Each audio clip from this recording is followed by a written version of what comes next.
entered a master's program. And while I was in my master's program, the first microcomputers began to come out. And so my husband and I wrote a program that played the game of chess, and that just changed our whole life trajectory. So.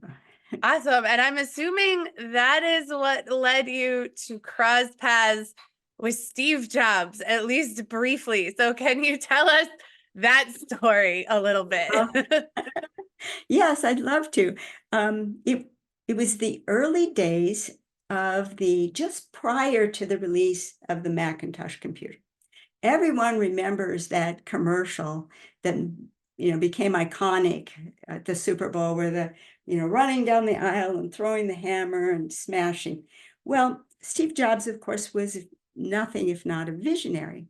And so he, in the months that led up to the release date of the Macintosh, he released to software developers pre-release copies. It wasn't the Macintosh. We had to work on the Lisa, but it was set up like a Mac software-wise so that we could create our programs and have them ready to go so that the day the Macintosh could be bought in the stores, there'd be a collection of programs that you could buy that very same day that would run on the Macintosh.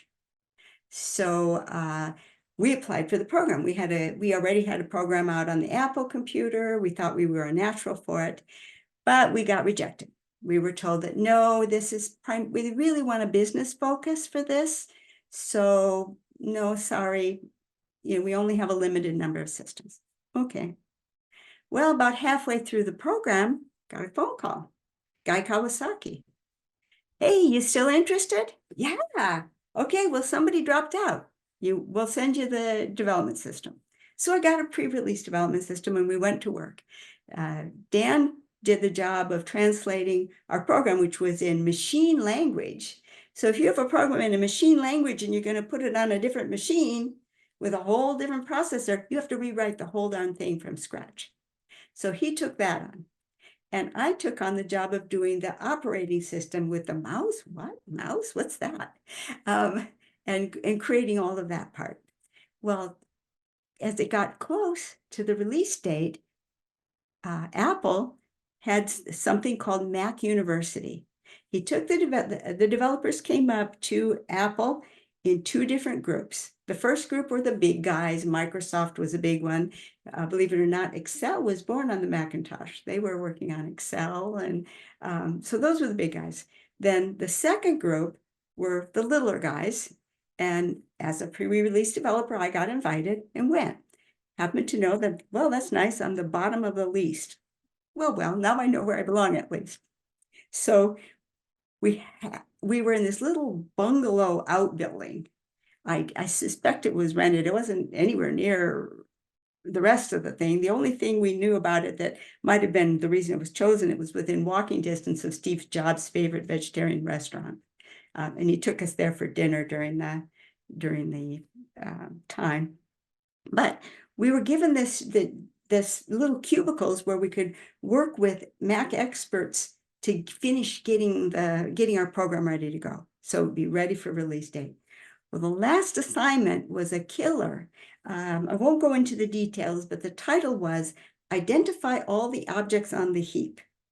Well, without going into technicality, there was a whole bunch of them. Some were easy to figure out, and some were really, really hard. And I worked on it, and got down to the last, I don't know whether it was 1, 2, or 3, very few left. And I wasn't making any headway, and it was getting late, and it was the last day, and I was getting frustrated. And finally, I just, tears were starting to come to my eyes, which was making it hard to see the monitor. So I got up from my cubicle and went into the girls' room. Luckily, I was the only female in the building. So I closed the door, sat down on the floor, had a good cry. Then I got up, washed my face, went back to my cubicle, and found the last 3 objects. Ta-da! Well, right about then, Steve Jobs stopped by. And he said, hey, I'm taking everybody to dinner. You can continue working if you want, but want to know, you're welcome to come with us to dinner. And so I said, hey, I'll go. I just finished finding my last object on the heap. So yes, if I hadn't found it, I'd stay working. And he told me at that time, he said, well, guess what? Of both sessions of Mac University, big guys and little guys, you were the only one to identify all the objects on the heap. That's So- amazing. My first personal contact with Steve Jobs was a compliment. Of course, at the time, I didn't know that was a bit unusual. Yeah, And- yeah, it was still early. It probably wasn't that big of a deal yet. And now it's like, that would be amazing to have that story, in your repertoire. But back then, he was just still a guy trying to make stuff happen for the most part. Yeah, and my contact at the time, guy at Kawasaki, was just a guy that worked at Apple, and now he's also quite well known. But at the time, I didn't, he was just guy. So it was kind of a fun thing. And it turned out that our Sargon program was the only program that was actually ready on day one outside of the 2 programs that shipped with the Macintosh. Wow. And what did that program do? Played the game of chess. It was chess. Okay. Yeah. Cool. And when it came out, Steve Jobs wasn't happy with it. He said he didn't like the fact that, the knight has to move over the top of pieces to make its move. It does a little jump move. And the way we coded it, because I'm not much of a graphics, the knight flash, flash, flash, flash, flash in its position, flash, flash, flash, flash, flash, where it went and then stopped.